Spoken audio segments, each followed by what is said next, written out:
Assalamualaikum warahmatullahi wabarakatuh. Alhamdulillahirrabbilalamin. Hari ini kita masih diberi nikmat iman dan nikmat Islam sehingga bisa bertemu kembali sesuai dengan kontrak. Hari ini kita belajar tentang sasaran keselamatan pasien, hak pasien dan keluarga, pencegahan dan pengendalian infeksi. Seperti kita tahu bahwa rumah sakit sekarang adalah akreditasi, dituntut untuk meningkatkan mutu melalui akreditasi. Harapannya dengan adanya akreditasi tersebut bisa menjamin mutu pasien di rumah sakit tersebut. Nah, setelah mengikuti session ini, harapannya mahasiswa mampu mengimplementasikan standar sasaran keselamatan pasien, hak pasien dan keluarga, dan pencegahan dan pengendalian infeksi dalam pelayanan pasien di rumah sakit.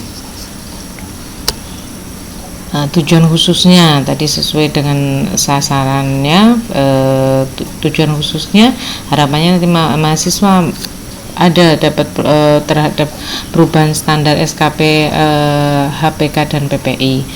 Mahasiswa juga bisa memahami implementasi standar sasaran keselamatan pasien. Mahasiswa juga bisa memahami standar hak pasien dan keluarga. Mahasiswa juga bisa memahami implementasi standar PPI. Nah, ini materi yang pertama yaitu sasaran keselamatan pasien. Apa sih sasaran keselamatan pasien tersebut? Sebenarnya sasaran keselamatan pasien adalah suatu indikator yang itu menandakan bahwa pasien di rumah sakit tersebut itu terjamin keselamatannya. Apa saja di antaranya memang kita terkenal dengan 6 sasaran keselamatan pasien. Yang pertama adalah mengidentifikasi pasien dengan tepat. Yang kedua adalah meningkatkan komunikasi efektif. Yang ketiga adalah meningkatkan keamanan obat-obat dengan kewaspadaan tinggi. Yang keempat adalah memastikan benar lokasi operasi, benar prosedur, dan benar pasien. Sedangkan sasaran yang kelima adalah mengurangi risiko infeksi terkait dengan pelayanan kesehatan. Dan yang terakhir, sasaran keenam adalah mengurangi risiko cedera akibat pasien jatuh. Ini ya. Nah, apa sih sebenarnya maksud dan tujuan dari SKP 1 yang tadi adalah identifikasi pasien? Itu untuk apa? Yang pertama, untuk memastikan bahwa ketepatan pasien yang akan menerima layanan atau tindakan pada pasien tersebut, ya.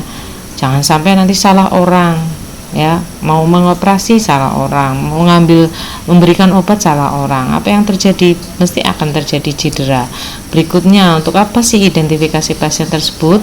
Untuk menyelaraskan layanan atau tindakan yang dibutuhkan oleh pasien. Harapannya seperti itu, tepat ya. Istilahnya kalau diibaratkan dengan panah ya, ini ya, tepat sasarannya, bukan salah sasaran ya. Tuh, apa saja sih yang harus dicek dalam sasaran keselamatan yang pertama? Itu adalah ada nggak rumah sakit punya regulasi dalam mengatur identifikasi pasien, baik itu dari pedoman dari organisasi, dari rumah sakit, dan tentunya rumah sakit sendiri sudah harus mengeluarkan SK yang dari direktur terkait dengan regulasinya.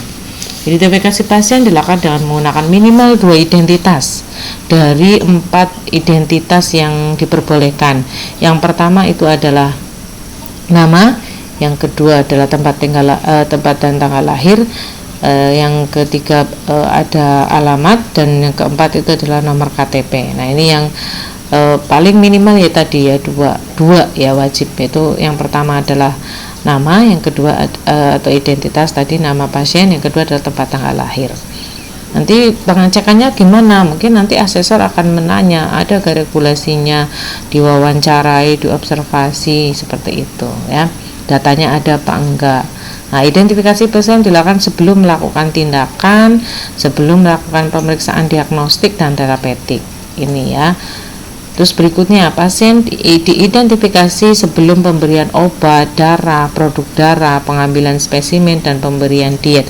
Jangan sampai tadi orang, misalkan jangan bisa bayangkan orang yang DM, harusnya dia dietnya mestinya rendah gula, dikasih yang hipoglikemi pada pasien dengan liver misalkan yang memang dimana masih membutuhkan gula. Itu kan nanti bisa jadi kesalahan yang tadinya sudah hiperglikemi jadi tambah hiperglikemi karena tadi dikasih diet gula. Itu juga harus benar-benar hati-hati. Dan begitu juga diidentifikasi saat kapan pemberian radioterapi, penerima cairan intravenous, hemodialisa, pengambilan darah, atau pengambilan spesimen untuk pemeriksaan klinis. Kateteris jantung juga prosedur radiologi, identifikasi terhadap pasien koma itu juga dilakukan identifikasi pasien. Berikutnya, kapan identifikasi dilakukan tadi sebelum memberikan obat, sebelum memberikan diet ketat, sebelum mengambil darah atau spesimen lain. Tadi sudah Bu Eka jelaskan sebelumnya. Ini ya. Nah, ini kapan SKBU dilakukan tadi? Sebelum prosedur dan tindakan, sebelum mentransfer bayi ke kamar lain juga. Itu hati-hati, jangan sampai tadi banyak kasus kejadian bayi tertukar, antaranya tadi bisa jadi salah dalam mengidentifikasi, salah pemasangan gelang. Hati-hati, identifikasi dengan pemasangan gelang pun juga harus hati-hati. Gelang berarti kalau misal nanti untuk anak untuk wanita biasanya menggunakan pink warnanya, kalau untuk yang laki-laki biasanya menggunakan biru. Lah bagaimana kalau yang misalkan dari lahir dia jenis kelaminnya belum bisa diketahui, biasanya pakai warna putih, tapi ini sudah jarang sih kasusnya terjadi. Dijelaskan SOP pemasangan gelang. Ini sebelum intervensi, memberikan radioterapi, memberikan cairan intravena, hemodialisis, pengambilan darah ataupun pengambilan spesimen. Begitu juga ketika mau operasi kateterisasi jantung, prosedur diagnostik, rongsen, BNO, IVP, Terus juga diidentifikasi, walaupun pasien koma juga harus diidentifikasi, Berikutnya, bagaimana cara mengidentifikasi pasien? Yang pertama, secara verbal tadi, tanyakan 2 minimal dari 4 yang diwajibkan, yang disyaratkan, yaitu adalah pasien dan tempat tanggal lahir. Ini saya yakin mungkin sudah waktu praktek kemarin keperawatan dasar mungkin sudah diajarkan Itu kalau yang secara verbal. Secara visual bagaimana? Lihat gelang pasien. Kalau memang itu ada barcode-nya, dicek. Bahwa kalau yang rumah sakit yang sudah canggih, dia menggunakan alat cek dengan barcode seperti kayaknya dengan beli di supermarket seperti itu, dia langsung bisa cek. Cek 2 identitas dari 3 cocokkan dengan perintah dokter juga. Ini berbagai keadaan yang dapat membuat identifikasi tidak benar. Ini bisa terjadi identifikasi tidak benar tadi, pasien dalam keadaan terbius, nggak mungkin juga dengan menggunakan verbal mungkin kondisinya sedang tidak mulai tidak sadarkan diri karena posisi sedang terbius. Pasien mengalami disorientasi, misalkan cedera kepala, bagian kepalanya memorinya ada yang hilang dia disorientasi karena tadi cedera, itu juga nggak bisa, tidak sepenuhnya sadar dalam keadaan koma pasien berpindah tempat tidur, berpindah kamar tidur. Nah, itu hati-hati sekali ketika kadang pasien misalkan bilang saya ini panas di sinilah, boleh tukeran tempat tidur. Nah, hati-hati, seperti itu harus bisa dicegah, pastikan makanya dengan identifikasi pasien. Terjadi disfungsi sensori bisa jadi karena penyakit gula itu sangat banyak sekali kasusnya. Lupa identitas diri atau amnesia itu juga bisa terjadi, atau banyak sih kasusnya, tapi ini yang paling sering terjadi yang dapat membuat identifikasi pasien menjadi tidak benar. Berikutnya SKP yang kedua tadi meningkatkan komunikasi efektif. Kalau mungkin karena jenengan belum pernah praktek jadi belum punya gambaran. Kalau kemarin keperawatan dasar praktek mestinya sudah bisa punya gambaran.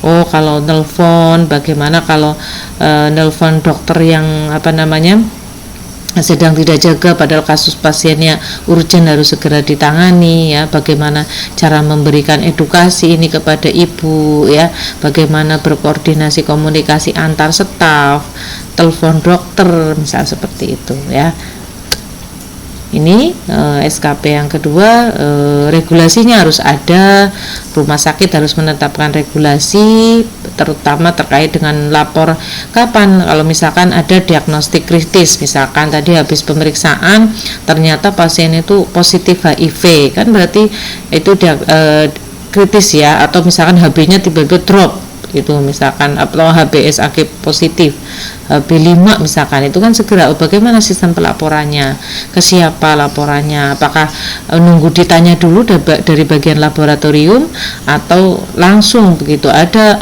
diagnostik kritis langsung dilaporkan ke DPJP atau perawat penanggung jawabnya. Nah, ini standar yang ini rumah sakit menetapkan bagaimana sih caranya handover serah timbang terima pasien misalkan dari IGD ke ruang rawat ataupun tadi dari perawat yang jaga pagi ke jaga siang, itu pun juga harus ada regulasi bagaimana juga cara berkomunikasinya. Ini elemen yang ini adalah SKP, ada regulasi komunikasi efektif, ada bukti. Kalau misal ini ditanya rumah sakit sering melakukan pelatihan komunikasi efektif nggak? Nah, pesan secara verbal dan secara lewat telepon atau ada nggak, lengkap nggak? Dibaca ulang kembali nggak oleh si penerima pesan? Dikonfirmasi lagi nggak oleh penerima pesan? Makanya besok kalau yang dapat SKP, kelompok yang dapat SKP SKP 2 ini mohon untuk bisa diperhatikan. Begitu penyampaian hasil pemeriksaan diagnostik tadi ya, ditulis dengan lengkap apa tidak, itu nanti dicek semuanya oleh asesor. Ini juga perintah lewat tulisan ya, atau tulisan, baca kembali ya, ditulis kembali, read back, baca ulang kembali, konfirmasi khusus untuk instruksi berupa obat, LASA ya, look like, sound like ya, atau norum, nomor obat rupa ucapan mirip ya, harus dilakukan spelling dengan NATO alfabet. Misalkan mau bilang obat amoxicillin ya, harus di eja satu-satu, A, M, O, Q seperti itu ya, atau menggunakan A-nya berarti misalkan menggunakan A, Andi misalkan ya, terus M misalkan menggunakan yang familiar, yang memang sudah menjadi ketetapan. Ini contoh readback atau TBAK-nya, tulis, baca, konfirmasi kembali, penerima pesan tanggal berapa, nama, tanda tangan, pemberi pesan, tanggal, jam, nama, dan tanda tangan. Ini seperti ini. Nah, rumah sakit menetapkan besaran nilai kritis tadi ya, besaran nilai kritis kalau HB berapa nilai kritisnya? Oh, HB kalau dinilaikan kritisnya kalau misalkan dia HB 10 misalkan, itu masuk kritis enggak? Nah, juga memang ini harus dilihat lagi asesmen pasien ya, ini memang babnya terkait-kait, masing-masing bab itu banyak. Rumah sakit penetapan siapa yang harus dilaporkan, siapa yang harus menerima nilai kritis ya, itu memang harus dicatat di rekam medisnya. Nah, ini contoh tentang gambaran EKG ya, ini gambaran EKG-nya. Ini ventricle tachycardia non estimate. Ini jenengan mungkin belum bisa baca ini ya, kalau yang seperti ini ya, atau kayak gini ternyata apakah mungkin karena mungkin ada kesalahan atau lepas ya. Terus ini sinus aterem dan yang lainnya. Ini bacaan seperti ini kapan harus dilaporkan segera ke dokter penanggung jawab seperti itu. Ini ada bukti tentang hal-hal yang kritikal tadi di komunikasi, ada formulir, alat, metode ditetapkan untuk pendukung serah terima itu pakai apa, ada bukti evaluasi tentang catatan komunikasi ya. Nah, ini serah terima ya, serah terima bukan serah terima jabatan di sini ya. Serah terima di sini adalah serah terima tadi terkait dengan sesama praktisi kesehatan atau antar tingkat perawat di dalam rumah sakit, misalkan IGD ke ruang rawat ke operasi ya, dari ruang perawatan ke departemen lain. Nah, untuk apa? Untuk tes diagnostik, untuk terapi misalkan, untuk terapi wicara, terapi fisioterapi misalkan, itu harus ada ya serah terimanya tentunya dengan bagus dan dengan komunikasi yang terapeutik antara staf, pasien dan keluarga ini saat pemulangan, bagaimana nanti kontrolnya, pemberian obatnya, edukasinya itu di sini sangat mesti nanti dinilai oleh asesor rumah sakit. Nah ini perangkat serah terima apa saja? Cap serah terima jelas, formulir alih ruang kalau itu tadi ya transfer dari ruang satu atau bahkan transport pasien keluar atau rujukan itu juga nanti harus ada formulir alih rawat, formulir resume pasien pulang, form transportasi kalau tadi itu dia misalkan tadi sampai benar-benar harus dirujuk ya seperti itu ada. Terus berikutnya meningkatkan keamanan obat yang perlu atau SKP 3 ya. Rumah sakit harus menetapkan bagaimana keamanan obat yang ada di situ, apakah di obat misalkan yang sifatnya narkotik bebas di luar. Nah, di luar maksudnya penyelamatan bebas di luar di tempat yang tidak terkunci ya. Ini itu rumah sakit harus meningkatkan keamanan terhadap obat-obat tersebut. Apa saja tadi yang harus ada, regulasinya harus ada, bagaimana penyimpanannya, bagaimana penataannya, bagaimana cara menyiapkannya, boleh nggak kalau misalkan obat misalkan disuntik jam 10 disiapkan jam 8. Nah, kalau kayak gitu rusak nggak, jangan-jangan nanti berubah warna dan lain-lain. Itu memang perlu nanti dibuat regulasinya, penyimpanan, pelabelannya kalau memang dia itu high alert biasanya dilabeli high alert, warnanya biasanya merah ya, termasuk tadi norum adalah singkatan nama obat rupa ucapan mirip ya, atau LASA, like, look, sound alike ya, LASA ya, look alike, sound alike gitu ya. Jadi sama ininya seperti itu. Obat high alert apa, label perkemasan berkecil biasanya labelnya seperti ini ya. Tempat penyimpanan terpisah, double check, misalkan ada 2 perawat yang di situ, pertama sudah ngecek oke, perawat kedua ketika memasukkan cek lagi, pastikan bahwa di situ dia oke. Nah ini tempat penyimpanannya, ini obat LASA ya.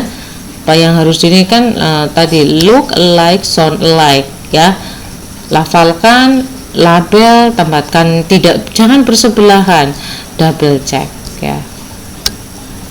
Nih 7 pemberian obat, benar obat ini saya yakin sudah dapat di keperawatan dasar, ada benar obat, benar dosis, benar cara, benar waktu, benar pasien, benar informasi, dan yang terakhir adalah benar dokumentasi. Kapan obat AD atau obat multidose vial yang sudah dibuka ya, perhatikan ED masing-masing obat. Setelah obat dibuka pertama kali, beri label dibuka dan tanggal ED saat pertama kali membuka vial. Disimpan dalam suhu tersebut dan penyimpanan obat tersebut buka tanggal berapa, ED tanggal berapa. Itu sehingga biasanya dilabel di situ sehingga masih bisa dipakai enggak. Kadang kan rumah sakit menggunakan efektif efisien juga seperti itu.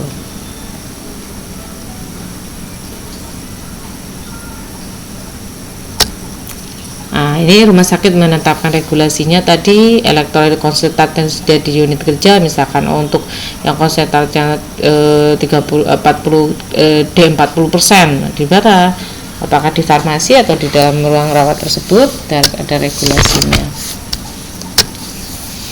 Standar keempat, rumah sakit menetapkan regulasi tentang tadi tepat lokasi, benar prosedur, benar orang, dan benar tindakan operasinya. Ya, tadi beri tanda di tempat operasi, misalkan tadi operasi di perut ya, atau appendektomi atau usus buntu ya, di sebelah mana, kanan apa kiri, harus disesuaikan. Dilakukan verifikasi praoperasi, melakukan time out sebelum insisi kulit dimulai, cek dulu jangan-jangan salah ini pasiennya, melakukan verifikasi pasca operasi juga.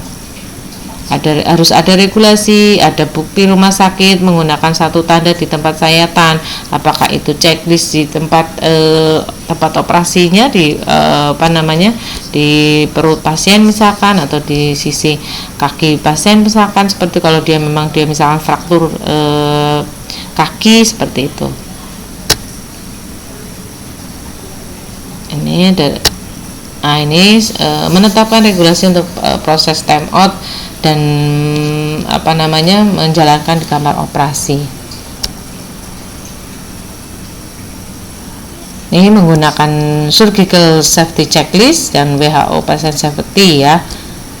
Itu di checklist benar-benar ya, tempatnya ya. Rumah sakit menggunakan aturan yang sama tentang tempat lokasi. Jika operasi dilakukan di luar kamar operasi, termasuk prosedur tindakan medis dan gigi, itu pun tetap dilakukan. Nah, 3 elemen penting dalam SPO. Yang pertama adalah penandaan lokasi bedah, checklist verifikasi preoperasi. Yang ini adalah checklist keselamatan pasien operasi.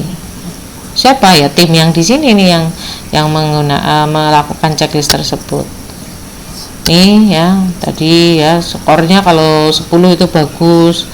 Kalau skornya 0 itu kalau dia tidak ada regulasi sama sekali ya. Ini ya bukti tentang hasil time out seperti apa. Kalau dia cuma separoh tok ya nilainya 5. Kalau dia ada bukti bisa ini kan berarti nilainya 10. Ini ya, jadi bayangin kalau ketika operasi ini misal ada yang ngurusin alat-alatnya kurang apa tidak ini ya, pasiennya pertama waktu kamu masuk di sini benar pasien dulu apa enggak ya, jangan-jangan pasiennya tidak benar ya, dicek dulu pasiennya benar, tempat operasinya benar enggak, sebelah kanan apa sebelah kiri. Nah ini jangan sampai ada kejadian seperti ini. Apa yang terjadi kalau ini kasusnya adalah guntingnya ya, ini masih tertinggal di dalam perut, harus dioperasi ulang kan jadinya sampai gunting ketinggalan ya. Nih SKP yang kelima tadi menggunakan evidence based, terutama sebenarnya lebih ke arah pencegahan infeksi, itu PPI ya. Itu hand hygiene yang paling ditonjolkan di sini, karena untuk cuci tangan kepatuhannya memang masih rendah kalau kita memang melakukan pengajian di rumah sakit, sehingga memang biasanya evidence base-nya adalah hand hygiene guideline. Nah, untuk cuci tangan kalau menggunakan air itu adalah waktunya 40 sampai 60 detik ya. Kalau menggunakan hand rub itu waktunya adalah 20 sampai 30 detik. Itu mohon untuk gerakannya sama ya. Ada 6 gerakan di situ. Regulasinya bagaimana? Ada nggak regulasi tentang kebersihan tangan? Bahkan beberapa rumah sakit ada yang sering mengadakan lomba-lomba lomba-lomba cuci tangan seperti itu. Ada bukti staf melaksanakan 5 momen ya. Apa itu 5 momen cuci tangan ya? Ada 2 sebelum dan 3 sesudah. Sebelum kontak dengan pasien, sebelum melakukan tindakan aseptik, setelah kontak dengan pasien, setelah kontak dengan cairan pasien, dan setelah kontak dengan lingkungan di sekitar pasien. Jadi ada 5 momen, ini harus paham ya, 5 momen cuci tangan. Prosedur infeksinya ada nggak regulasinya? Bukti rumah sakit sudah mengevaluasi menurunkan angka infeksinya seperti apa. Nah, ini yang SKP yang terakhir adalah mengurangi risiko cedera karena pasien jatuh. Ya jangan sampai ada pasien dirawat ya ke kamar mandi jatuh. Habis jatuh berdarahan dan itu fatal sekali. Nah, bahkan misalkan sampai dirawat pasien jatuh di kamar mandi meninggal, ini temuan nanti ya, nggak boleh. Makanya ketika pasien pasca operasi, pasca melahirkan itu benar-benar harus dicek ya seperti apa. Makanya harus di asesmen, dikaji ini bagaimana diagnosisnya seperti itu. Ada nggak langkah-langkah diudahkan untuk mengurangi risiko jatuh? Apa misalkan pemberian label warna kuning misalkan yang menyatakan bahwa kuning itu adalah label untuk risiko jatuh. Ini alur pencegahan misalkan di ruang rawat inap, di ruang rawat jalan, pasien rawat jalan, screening satpam kalau memang dia itu ada di situ satpamnya ya. Dia kalau risiko jatuh enggak, kalau dia risiko jatuh ya pasang pita kuning. Kalau dia tidak masuk ke pendaftaran, dilakukan edukasi. Setelah edukasi misalkan seperti itu ya udah pendaftaran, masuk ke poliklinik, kok di asesmen dia ada risiko jatuh, dokumentasi. Kalau misal tidak ya sudah, kunjungan pertama asesmen intervensi, terus kunjungan ulang, di swab lagi dia ada enggak risiko jatuh. Itu kalau dirawat jalan. Nah, ini kalau dirawat inap bedanya apa? Mulai dari pasien triase primer tadi ya. Ini kalau tadi yang rawat jalan, kalau ini sudah rawat inap, asesmen jatuhnya risiko jatuh enggak? Misalkan pasang stiker fall raise atau risiko jatuh dan pasang penanda jatuh pada tempat tidurnya. Biasanya ada segitiga warna kuning itu ya. Di edukasi rawat inap lakukan asesmen lagi ya. Asesmen jatuh iya, lakukan asesmen ulang ya. Masih ada risiko jatuh enggak? Misalkan ini kasih instruksi untuk di CPPT-nya bahwa tentang pencegahan risiko jatuh. Yang berikutnya intervensi pencegahan jatuh, terus ini ada from edukasi seperti itu.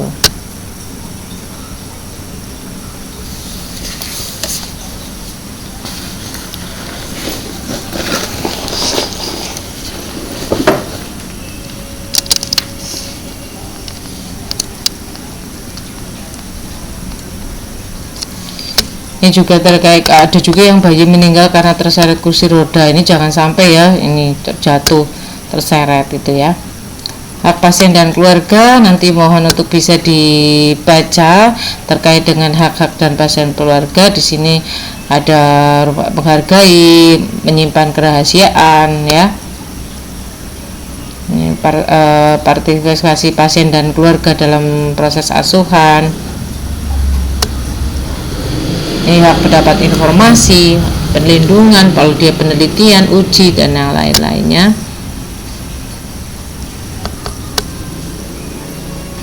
Komite etik kalau dia nanti ada.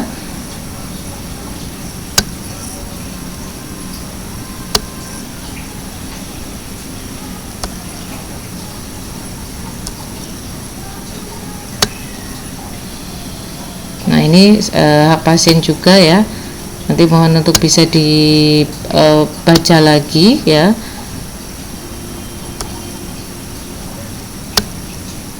Untuk area publik seperti apa.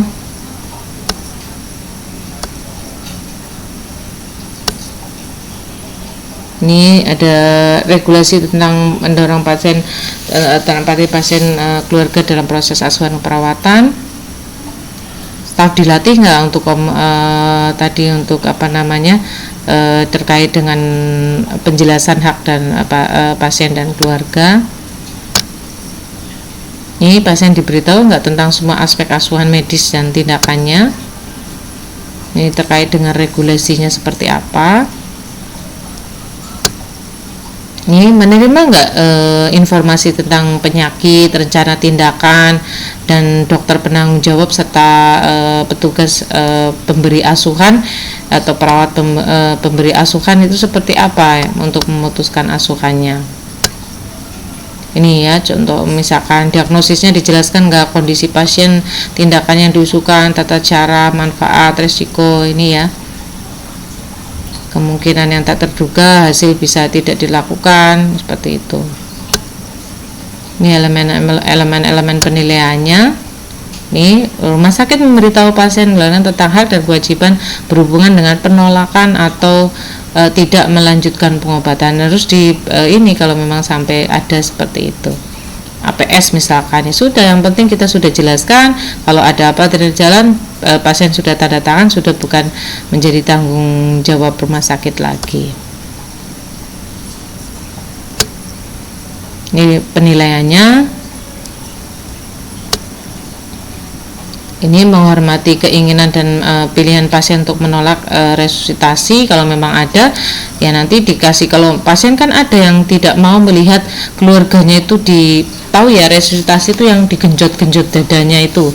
Ada yang orang tua nggak mau melihat anaknya digenjot seperti itu, atau mungkin keluarganya ya kasih nanti gelang warna ungu yang nanti di sini adalah DNR, do not resuscitation. Ya, Rumah Sakit mematuhi undang-undang pedoman berisi yang tadi situasi keputusan waktu pelayanan sedang berjalan, seperti ini sih terkait dengan itu.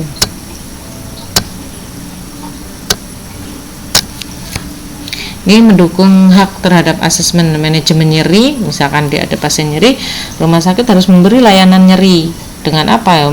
Dengan inovasi-inovasinya. Ini untuk asesmen nyeri. Nah, ini pasien memberikan pilihan untuk menerima, menanggapi dan manage bila ada keluhan, konflik, perbedaan dalam pelayanan, ya. Biasanya nanti case manager yang turun tangan langsung. Ini semua pasien diberi tentang hak dan kewajiban dengan metode dan bahasa yang mudah dimengerti dan dipahami. Kalau dia bahasa Jawa, bahasa Jawa. Makanya kalau nanti perawat yang bekerja di Bandung atau di daerah Jawa Barat harus bisa Sunda ini, ya. Seperti itu. Karena harus bisa dipahami oleh pasien. Ini regulasinya. Nah, yang berikutnya waktu pendaftaran diminta menandatangani persetujuan general consent, harus ada tanda tangannya persetujuan umum dan cakupan dan batasannya seperti apa. Ini persetujuan khusus inform consent, wajib inform consent, ya. Nih, sebelum operasi inform consent, sebelum darah inform consent, ya, semuanya inform consent.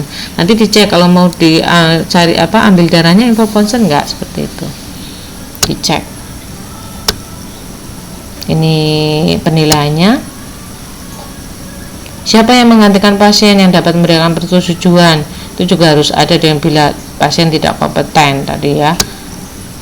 Pimpinan bertanggung jawab melindungi manusia dan sebagai subjek penelitian, jadi tidak asal-asalan. Ada komite etik penelitian di dalamnya, harus ada lolos uji etik kalau ada yang melakukan penelitian di rumah sakit. Ini kode etik profesi, akses untuk uji klinis tadi, ya. Form konsen untuk penelitian, etik tadi, komite etik penelitian. Ini kalau ada kemungkinan terjadi jual beli organ, itu kan hati-hati sekali, ya. Jangan sampai ada kebijakan tentang prosedur untuk melakukan pengawasan terhadap proses jual beli operasi itu, ya. Ada yang meninggal diambil jantungnya terus di ini, ya. Seperti itu harus ada pengawasan di sana. Nah, ini yang berikutnya, materi yang terakhir adalah PPI. Intinya memang di PPI ini adalah pencegahan dan pengendalian infeksi. Ini penjelasan perubahan-perubahan dari yang KARS sampai ke edisi 1 ya, 1.1. Sistemnya ini ada di KARS sendiri, program PPI itu ada surveillance, ada IKRA, ada sterilisasi, ada higien sanitasi, isolasi, ada APD, hand hygiene ini yang paling ini, ya, kesehatan dan keselamatan pasien. Banyak sekali sebenarnya program dari PPI ini. Terintegrasi dengan siapa? Dengan PMKP, sistem manajemen data. SDM-nya siapa? Komite IPCN, diklat rumah sakit. Nah, itu berkaitan dengan anggaran, karena nanti anggarannya besar di PPI untuk menyediakan APD aja yang untuk pasca COVID ini saja sampai triliunan untuk APD sendiri. Nah, ini untuk juga ada PPRA tadi, ya, tentang obat antibiotik. Tidak sembarangan sekarang memberikan antibiotik ke ke pasien. Kalau memang tidak perlu antibiotik, ya tidak dikasih.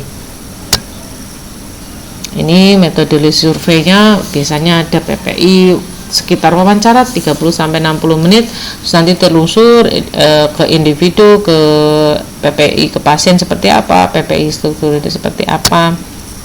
Ini biasanya ada 9 fokus area, 29 standar, ada 107 elemen penilaian. Banyak banget ini, ya, di PPI, ya.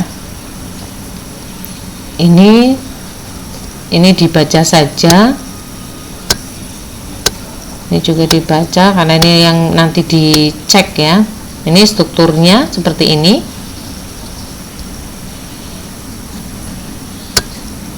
Ini, ya, kalau ada kejadian laporan komite dulu, misalkan ada koordinasi PCN, terus nanti baru ke direktur rumah sakit seperti apa. Ini dokter yang punya minat dalam PPI pernah mengikuti pelatihan dasar, wajib hukumnya bagi semua anggota ataupun komite ataupun ketua PPI. Biasanya seringnya dokter sih sebagai ketua komite PPI. Nanti sekretarisnya baru biasanya perawat, gitu, ya. Sama juga wajib harus mengikuti pelatihan PPI, dan ini purna waktu. Namanya purna waktu berarti dia tidak bekerja lagi ya. Maksudnya bukan tidak bekerja pensiun, tapi adalah tidak bekerja ke pasien ya. Dia memang hanya ngurusi PPI saja. Ya, anggota PPI ya. Yang anggota PPI yang lainnya, perawat boleh nggak? Perawat boleh sekali masuk di sini ya. Ini tugas PPI-nya. Nanti coba silakan bisa ini ambil di pedoman PPI di PMK nomor 27 tahun 2017. Di situ ada lengkap sekali seperti draft-draftnya tentang PPI-nya sendiri. Ini standar PPI. Ini penilaian PPI, bukti perawat telah melaksanakan pengawasan, dicari sampai ini pengawasannya. Ini laporannya dari IPCN atau perawatnya itu tadi, dia ke komite PPI. Tugasnya apa? Yang pengawasan dan supervisi PPI masing ruangan, ngecek pada cuci tangannya bagaimana, disurvei. Ini kriteria IPCN ya, perawat dengan minimal di 3 keperawatan ini boleh berarti ya, punya minat di PPI, mengikuti pelatihan dasar baik PPI atau PCN, memiliki pengalaman kepala ruang atau minimal setaranya. Ini berat ya ternyata IPCN, memiliki kemampuan leadership dan inovasi, bekerja pada purna waktu. Ini pengawasan supervisi.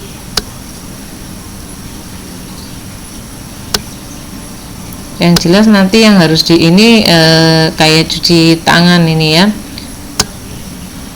kebersihan tangan ini, surveillance risiko infeksi, investigasi wabah outbreak, asesmen berkala terhadap menetapkan sasaran penurunan risiko, mengukur dan mereview kembali risiko infeksi. Ini PPP 6 terkait dengan program surveillance rumah sakit, pendekatan berdasarkan risiko dan menetapkan fokus program terkait dengan pelayanan kesehatan. Ini maksud dan tujuannya, misalkan tadi mengumpulkan menangani apa saja dia, kalau saluran nafas biasanya intubasi, ventilator, tracheostomi yang dipasang di sini ya itu ya. Kalau di saluran kencing apa? Kateter ini ya, pasang kateter. Pembilasan urin, invasif internal misalkan kayak infus, vena sentral, lokasi operasi tadi. Kalau yang ini perawatan pembalutan luka ya itu ya, penyakit dengan organ yang sudut epidemiologik, multi drug resistant organisme misalkan ya, timbul infeksi inspeksi baru atau timbul kembali infeksi di masyarakat. Kalau nanti ada kayak misal contoh kayak COVID ini ya, rumah sakit menelusuri risiko infeksi, tingkat infeksinya. Ini ya alur-alurnya, ada surveillance, pengumpulan data, investigasi, rancang ulang lagi ya. Kalau analisa interpretasi, prioritaskan penurunan, bagaimana merancang ulang lagi kalau memang ada masalah, melaksanakan strateginya ya. Ini rumah sakit secara proaktif memberikan asesmen risiko infeksi yang dapat terjadi dan menyusun lagi strategi penurunan risiko pada infeksi tersebut. Ini ya, ada bukti rumah sakitnya, ada bukti rumah sakit menyusun strateginya. Ini ya, rumah sakit melaksanakan identifikasi prosedur dan proses asuhan invasi berisiko serta menerapkan strategi untuk menurunkan risiko infeksi. Ini elemen penilaiannya, ada identifikasi prosedur, melaksanakan strategi. Yang 7.1 rumah sakit melaksanakan identifikasi prosedur tadi ya. Nah ini maksud dan tujuan rumah sakit lakukan asesmen risiko kapan? Contoh pada sterilisasi alat, bagaimana benar gak dia sterilisasinya, misalkan kayak mau sterilisasi stetoskop, bagaimana cara mensterilisasi stetoskop, jangan-jangan dimasukkan mesin sterilan ya malah hancur stetoskopnya ya. Jadi ini juga seperti ini harus diperhatikan. Pengelolaan linen misalkan contoh yang dikatakan linen infeksius, bagaimana linen infeksius berarti kalau dikatakan linen infeksius adalah kalau misalkan dia itu terkena cairan, mau cairan darah, cairan kencing, cairan tubuh ya, itu kita masukkan kategorikan adalah linen infeksius. Kalau cuma karena ini ya keringat, walaupun itu pasien HIV ya menurut mereka itu bukan masuk linen infeksius. Atau misalkan ada darah tapi dia bukan darah HIV, itu pun juga infeksius seperti itu. Penyediaan makanan, kamar jenazah, ini yang benar-benar harus diperhatikan sehingga rumah sakit menurunkan risiko pembersihan dan sterilisasi peralatan. Ini regulasinya seperti apa, tempat sterilisasinya, menjamin bahwa sterilisasi itu seragam di ruangan ini, tidak beda-beda di satu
Rumah sakit mengidentifikasi dan menerapkan program untuk melakukan pembekalan farmasi seperti suplai obat kadaluarsa dan yang lain-lainnya. Itu juga harus diperlakukan oleh undang-undang. Nah, ini berikutnya rumah sakit juga menurunkan risiko infeksi pada pengelolaan linen laundry dengan benar-benar sesuai dengan peraturan perundang-undangan tentunya. Ini pengelolaan linen dilaksanakan sesuai dengan prinsip-prinsip pencegahan dan pengendalian infeksi. Ya tadi misalkan pada pasien dengan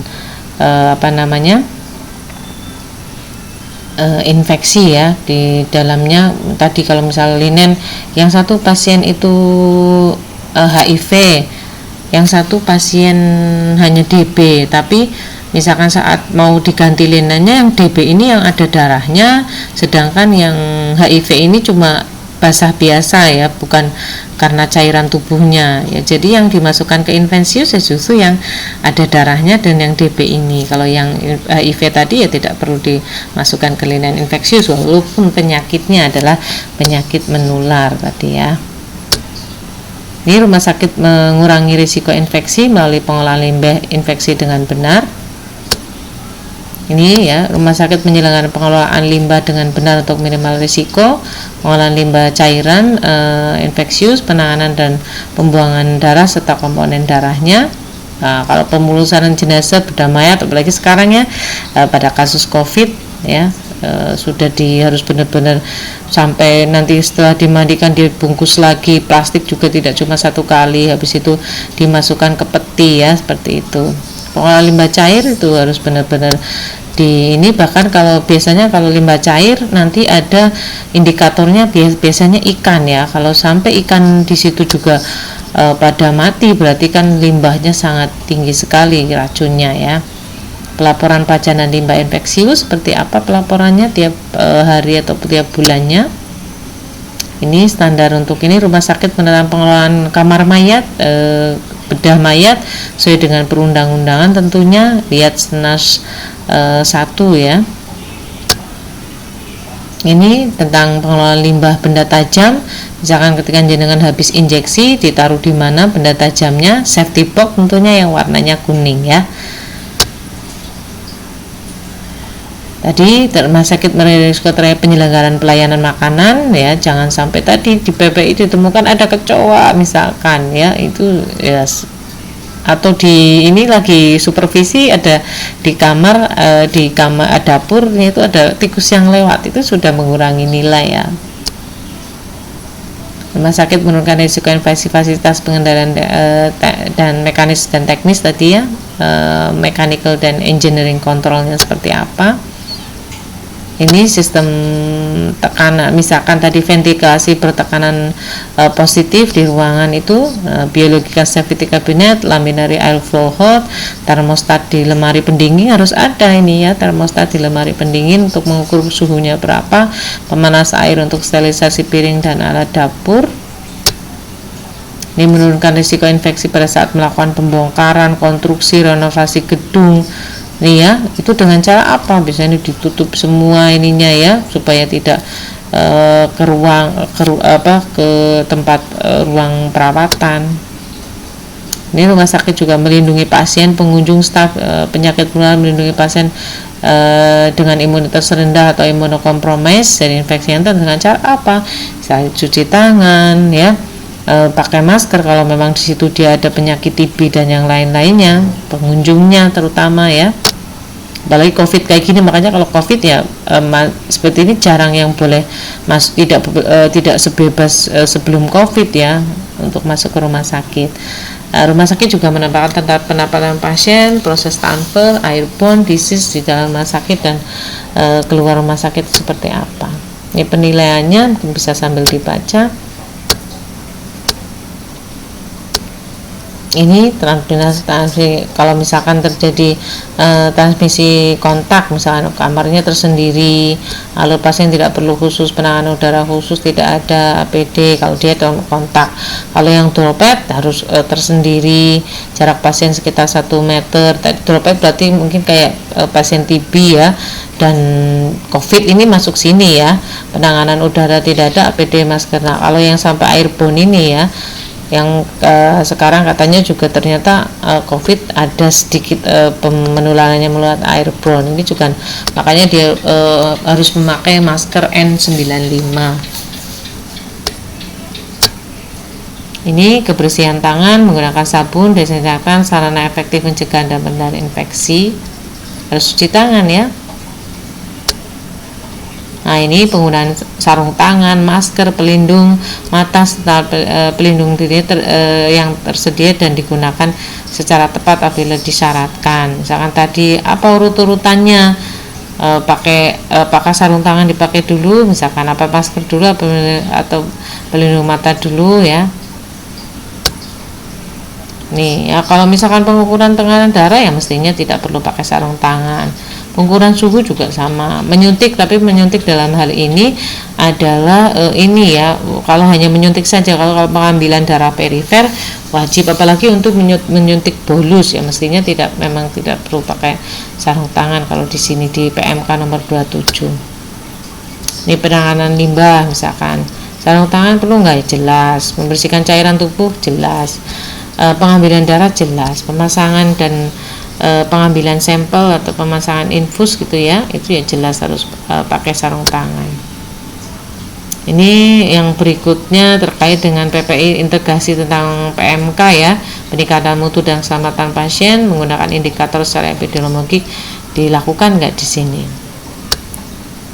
Ini yang nomor 11, rumah sakit melakukan edukasi tentang PPI kepada staf klinis, non klinis, pasien, keluarga ya. PPI-nya yang tadi ketika ada sering jalan-jalan ya untuk melakukan edukasi sampai ke pengunjung, pasien, semuanya ya.